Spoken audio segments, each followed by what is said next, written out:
নমস্কার গাইস, আমি বিশ্বজিৎ দে বলছি। বিশ্বজিৎ দে চ্যানেলটাকে অবশ্যই সাবস্ক্রাইব করবেন, লাইক করবেন। আজকে যে ভিডিওটা বানাচ্ছি সেটা হচ্ছে বাংলাদেশে যে হচ্ছে জামাতরা যা করছে, বিএনপি যা করছে, ঠিক আছে। বাংলাদেশের বিএনপি তো যেহেতু খালেদা জিয়াকে ছেড়ে দিয়েছে, তো বাংলাদেশের সন্ত্রাসের রাজত্ব আবার শুরু। তো খালেদা জিয়া তো সন্ত্রাসবাদী কাজকর্ম করবেই, ঠিক আছে। বিচ্ছিন্নতাবাদী, ঠিক আছে, এরা ভারতের শত্রু। বিএনপি যারা হচ্ছে বিএনপি পার্টি ভারতের শত্রু, আর আওয়ামী লীগ ভারতের বন্ধু পার্টি, ঠিক আছে। আর বিএনপির প্রধান উদ্দেশ্য হচ্ছে আওয়ামী লীগকে নষ্ট করে দেওয়া। সমস্ত নেতাকর্মী মেরে জীবন্ত পুড়িয়ে দিয়েছে ওদের, এমন অবস্থা, ঠিক আছে। বিএনপির লোকেরা, জামাতের লোকেরা, ইসলামিক স্টেট টাইপের ওরা, ঠিক আছে। ওরা হচ্ছে পাকিস্তানের সাপোর্টার, বিএনপি যারা হচ্ছে পাকিস্তানি সাপোর্টার, ঠিক আছে। তো ওদের এডুকেশান খুবই কমজোর, ওদের হিউজ কোয়ান্টিটি, মানে সংখ্যায় বেশি কিন্তু এডুকেশান কমজোর, ঠিক আছে। ওদের এডুকেশান বলে কিছু নেই, হিউজ কোয়ান্টিটি, মানে সংখ্যায় বেশি ওরা, ঠিক আছে। তো যাই হোক, আমেরিকার মদতে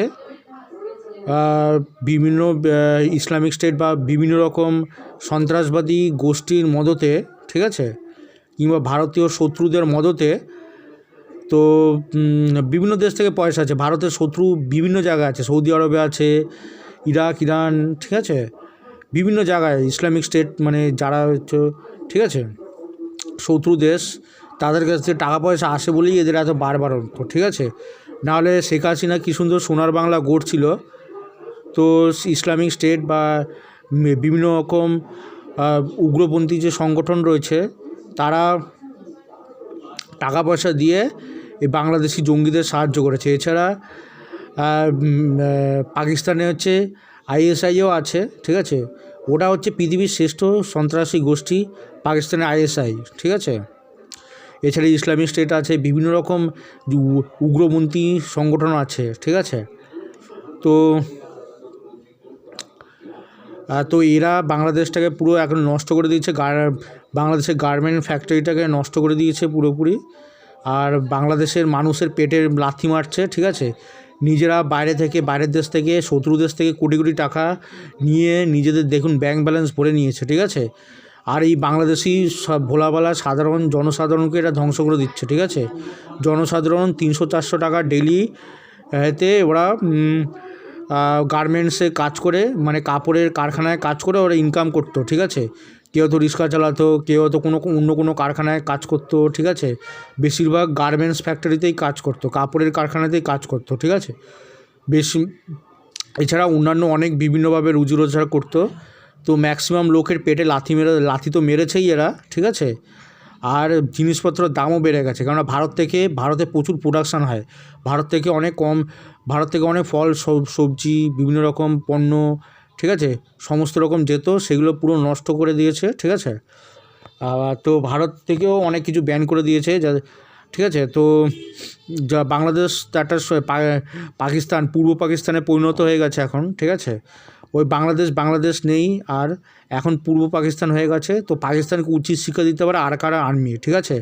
আরাকান আর্মি এরা হচ্ছে বুদ্ধিস্ট সাপোর্টার, বুদ্ধর সাপোর্টার, ঠিক আছে। এরা আবার চীনের বিরোধী, ঠিক আছে। আরাকান আর্মি যা আছে চীনের বিরোধী, ভারতের সাপোর্টার, ঠিক আছে। ভারত কী করতে পারে, এই আরাকান আর্মিকে অস্ত্রশস্ত্র দিয়ে বিভিন্নভাবে সাহায্য করে বাংলাদেশে ঢুকিয়ে বাংলাদেশের চট্টগ্রাম বিভিন্ন জায়গা দখল করে নিতে পারে, ঠিক আছে। তো বাংলাদেশ তো এখন ডিস্টেবিলাইজড। তো আরাকান আর্মি যেরকম ভারতের সাপোর্টার, ঠিক আছে, তো আরাকান আর্মি দিয়ে ইন্ডিয়ান গভর্নমেন্ট এটা করতে পারে, ঠিক আছে। তো বাংলাদেশ এরকম করলে বাংলাদেশে আর মানে বাংলাদেশ যে শত্রুতা বা মৌলবাদী যে জঙ্গি সংগঠন রয়েছে, বিএনপি বা জামাত কিংবা বিভিন্ন রকম মৌলবাদী যে সংগঠন রয়েছে, ঠিক আছে, তো তার বিরুদ্ধে আরাকান আর্মি লড়বে, ঠিক আছে। আরাকান আর্মিকে অস্ত্রশস্ত্র দিয়ে করে ভারতের মধ্যে করা উচিত, ঠিক আছে, কিংবা একটা অন্য দেশ বানানো উচিত বাংলাদেশের জায়গায়। আরাকান আর্মির যে দেশ চায় সেই দেশ ভারতের সাপোর্টার নিয়ে আরাকান আর্মি এরকম তৈরি করা উচিত। নাহলে বাংলাদেশে মৌলবাদী সংগঠন, ঠিক আছে, এরা এসে সেই আবার সংখ্যা বাড়াতে শুরু করবে, নিজেদের সংখ্যা বাড়াবে, আর এডুকেশান এদের কিচ্ছু থাকবে না, ঠিক আছে। ধর্মের জন্য মানুষকে মারবে, ঠিক আছে। সংখ্যায় এরা বেশি, কিন্তু এদের মধ্যে এডুকেশান নেই। তো যেহেতু এদের এডুকেশান নেই, তাই এরা কোনো কিছু উৎপাদন করতে পারবে না, ঠিক আছে। উৎপাদন করতে গেলে ভালো মেশিন দরকার, ভালো এডুকেশান দরকার, এগুলো দরকার সব কিছু উৎপাদন করতে গেলে, কিন্তু এদের কাছে এগুলো কিছুই নেই। তো ইন্ডিয়ান গভর্নমেন্টকে আমি রিকোয়েস্ট করে বলছি, অনুরোধ করছি যে আরাকান আর্মিকে অস্ত্রশস্ত্র দিয়ে তাদের সংখ্যা বাড়ানো দরকার আরাকান আর্মির, ঠিক আছে। তাহলে তারা বাংলাদেশি মৌলবাদী জঙ্গি সংগঠনকে তারা সাহায্য করতে পারে, ঠিক আছে। বাংলাদেশ যাতে দখল করে নেয়, অলরেডি চট্টগ্রামের কিছু অংশ দখল করেছে, আস্তে আস্তে দেখা যাবে চট্টগ্রাম ছাড়িয়ে আস্তে আস্তে দখল হয়ে যাচ্ছে বাংলাদেশ, ঠিক আছে। তো এই হচ্ছে, তারপরে বাংলাদেশ যেই দখল হবে, ঠিক আছে, তারপরে শেখ হাসিনাকে নিয়ে এসে আর আরাকান আর্মির সঙ্গে সমঝোতা করে ভারত কিন্তু আবার আগের মতো হয়ে যেতে পারে, ঠিক আছে। আগের মতো বাংলাদেশ, শেখ হাসিনা যদি আসে তাহলে আবার আগের মতো বাংলাদেশ তৈরি হতে পারে। তো আশা করছি আগের মতো বাংলাদেশ অবশ্যই তৈরি হবে। আরাকান আর্মিরা ভারতের হয়ে কাজ করবে, ঠিক আছে। আরাকান আর্মি যেটা হচ্ছে চীনেরও শত্রু, ভারতের বন্ধু আরাকান আর্মি, ঠিক আছে। আরাকান আর্মি বুদ্ধিস্ট যদি হয়ে যায়, বাংলাদেশটা যদি